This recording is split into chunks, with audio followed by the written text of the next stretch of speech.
L-Assoċjazzjoni Medika Maltija wissiet li l-prattika ta' kif qed isiru l-swab tests bħalissa fuq il-passiġġieri li jidħlu pajjiżna mhix biżżejjed u tippreżenta riskji serji bil-possibilità li persuni li jkunu pożittivi għall-virus iferxuh fost passiġġieri oħrajn kemm fuq l-ajruplan innifsu kif ukoll fl-ajruporti.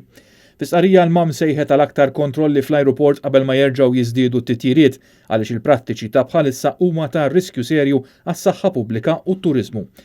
Hija qalet li swab test negattiv jew ċertifikat ta' tilqim għandhom ikunu ppreżentati qabel xi ħadd jirkeb fuq l-ajruplan lejn Malta sabiex wieħed iħares lil pajjiż mir-riskju li jidħol xi varjant ġdid tal-virus.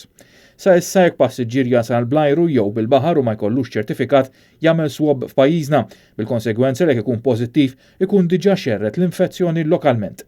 L-Assoċjazzjoni tat-Tobba qalet li kwalunkwe ftuħ għandu jkun wieħed gradwali u akkumpanjat b'monitoraġġ qawwi ibbażat fuq evidenza xjentifika.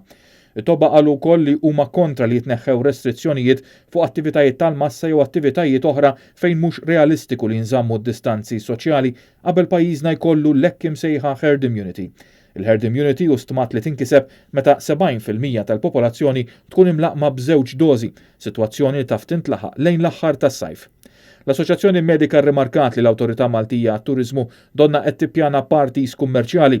Isaħqet li dawn it-tip ta' attivitajiet għandhom ikunu fost l-aħħar li jiftħu għaliex il-varjant tar-Renju Unit jittieħed ħafna iktar u b'avveniment wieħed jista' jkollna mijiet ta' każi fi ftit jiem.